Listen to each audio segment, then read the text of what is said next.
നമസ്കാരം, അസ്സാം വലൈക്കും. യുവർ ഡയറ്റീഷ്യൻ എന്ന യൂട്യൂബ് ചാനലിലേക്ക് എല്ലാവർക്കും സ്വാഗതം. I am dietitian Teena Sudheer. നമ്മൾ പലപ്പോഴും ഹൈറ്റും വെയിറ്റും തമ്മിലുള്ള റേഷ്യോ അനുസരിച്ചാണ് ഈ BMI അനുസരിച്ചാണല്ലോ മിക്കവർക്കും ഓവർ വെയിറ്റ് ആണോ അണ്ടർ വെയിറ്റ് ആണോ എന്നൊക്കെ മനസ്സിലാക്കുന്നത്. ചിലപ്പോൾ ഈ BMI അങ്ങനെ അപ്ലൈ ചെയ്യാനായിട്ട് കറക്റ്റായിട്ട് പറ്റില്ല. കാരണം എന്താണെന്ന് വെച്ചാൽ ചിലരുടെ ബോൺ വെയിറ്റ് വല്ലാണ്ട് കൂടുതലായിരിക്കും. ചിലർക്ക് ഒരു 75 വെയിറ്റ് ഉണ്ടെങ്കിൽ ആ വെയിറ്റ് തന്നെ എപ്പോഴും മെയിൻറ്റെയിൻഡ് ആയിട്ട് പോകുന്നവരുണ്ട്, അതിൽ കുറയില്ല. ഹൈറ്റും വെയിറ്റും ഒക്കെ നോക്കുമ്പോൾ BMI നോക്കുമ്പോൾ ശരിക്കും അതിൽ കുറയ്ക്കേണ്ടത് ആവശ്യമുണ്ടാവും. പക്ഷേങ്കിൽ എത്ര ഡയറ്റ് എടുത്തു കഴിഞ്ഞാലും വർക്കൗട്ട് ചെയ്ത് കഴിഞ്ഞാലും ഒക്കെ ആ വെയിറ്റിൽ തന്നെ നിൽക്കും. പക്ഷേ ഡയറ്റും വർക്കൗട്ടും ഒക്കെ എടുക്കുമ്പോൾ ഇവരുടെ ഡ്രസ്സൊക്കെ വല്ലാണ്ട് ലൂസാവും, ഫാറ്റ് വല്ലാണ്ട് കുറയും. അപ്പോൾ ശരിക്കും പറഞ്ഞാൽ ഈ ഫാറ്റ് ലോസ് ആണ് ഇമ്പോർട്ടൻ്റ് ആയിട്ടുള്ള കാര്യം. നമ്മുടെ ശരീരത്തിന് ആവശ്യമില്ലാത്ത ഫാറ്റിനെയാണ് ഈ വിസറൽ ഫാറ്റ് എന്ന് പറയുന്നത്. അതായത് നമ്മുടെ വയറിൻ്റെ ഏരിയയിലായിട്ട് ഫാറ്റ് അക്യുമുലേറ്റ് ചെയ്ത് കട്ട പിടിച്ച് കിടക്കും.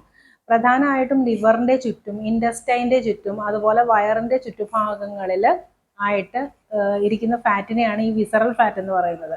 വിസറൽ ഫാറ്റ് കൂടുതലാണെങ്കിൽ ശരിക്കും പറഞ്ഞു കഴിഞ്ഞാൽ അത് പലവിധ അസുഖങ്ങൾക്കും കാരണമാവും. അപ്പോൾ നമ്മൾ സ്ലിമ്മായിട്ട് കാണുന്നത് എല്ലാവർക്കും ഒരു ഇൻട്രസ്റ്റിംഗ് ആയിരിക്കും. പക്ഷെ അതുകൂടാതെ ഈ ഒബൈസിറ്റി, അതായത് ഒരുപാട് അമിതവണ്ണം, ഈ വിസറൽ ഫാറ്റ് കൂടുക, ബെല്ലി ഫാറ്റ് കൂടുക, ഇതൊക്കെ ഒരുപാട് രോഗങ്ങൾക്ക് വഴിതെളിക്കുന്നുണ്ട്.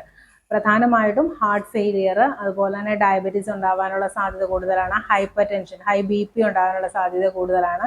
റീനൽ ഫെയിലിയർ ഉണ്ടാകാനുള്ള സാധ്യത കൂടുതലാണ്. ഇതൊക്കെ ഈ വിസറൽ ഫാറ്റ് കൂടുന്നതനുസരിച്ച് ഇങ്ങനെയുള്ള ട്രബിൾസും വരും. അപ്പോൾ എപ്പോഴും ഹെൽത്തി ആയിട്ട് ഇരിക്കുക എന്ന് പറയുന്നത് വളരെ വലിയൊരു കാര്യം തന്നെയാണ്. ചിലർക്ക് മെലിഞ്ഞിരിക്കും, ചിലരുടെ BMI ഓക്കെ ആയിരിക്കും, പക്ഷേ അവർക്ക് വയറ് വല്ലാണ്ട് കൂടുതലായിരിക്കും. അപ്പോൾ നമുക്ക് കാണുമ്പോൾ തന്നെ മനസ്സിലാവും അവരുടെ വിസറൽ ഫാറ്റ് കൂടുതലായിരിക്കും.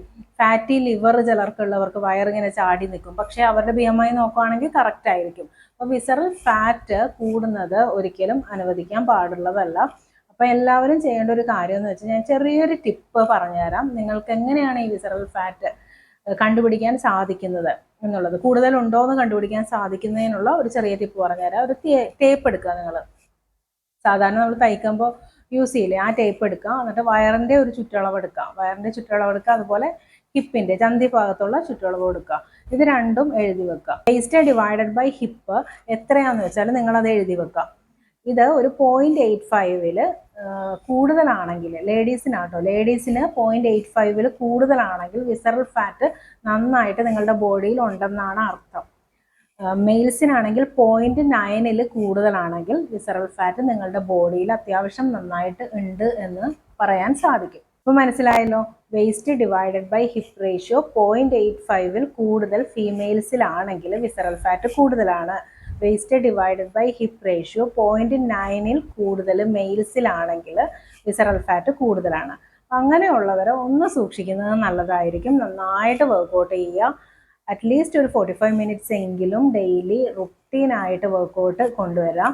അതുപോലെ തന്നെ ഡയറ്റ് പ്രത്യേകം ശ്രദ്ധിക്കുക. ഫ്രൈഡ് ഐറ്റംസ് കംപ്ലീറ്റ് ഒഴിവാക്കുക, മൈദയുടെ ഉപയോഗം ഒഴിവാക്കുക. അതുപോലെ തന്നെ റിഫൈൻഡ് ആയിട്ടുള്ള ആഹാര സാധനങ്ങളെല്ലാം, മൈദ മാത്രമല്ല റവ, അതുപോലെ റിഫൈൻഡ് ഓയിൽസ്, ഇതൊക്കെ കംപ്ലീറ്റ് ആയിട്ട് ഒഴിവാക്കേണ്ടതാണ്. അത് അത്യാവശ്യമുള്ള കാര്യമാണ്.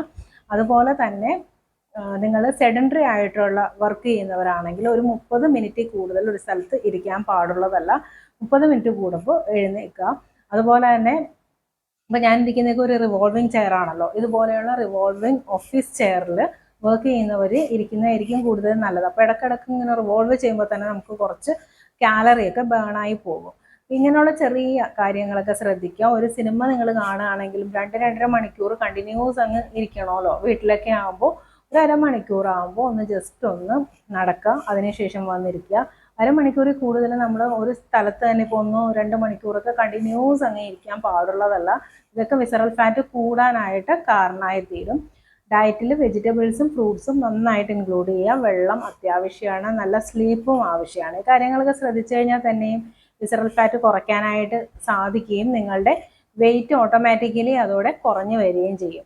അപ്പോൾ എല്ലാവർക്കും ഇന്നത്തെ വീഡിയോ ഇഷ്ടമായെന്ന് കരുതുന്നു. ഇഷ്ടമായെങ്കിൽ ലൈക്ക് ചെയ്യുക, ഷെയർ ചെയ്യുക. എൻ്റെ ചാനൽ സബ്സ്ക്രൈബ് ചെയ്യാൻ മറക്കരുത്. നന്ദി, നമസ്കാരം.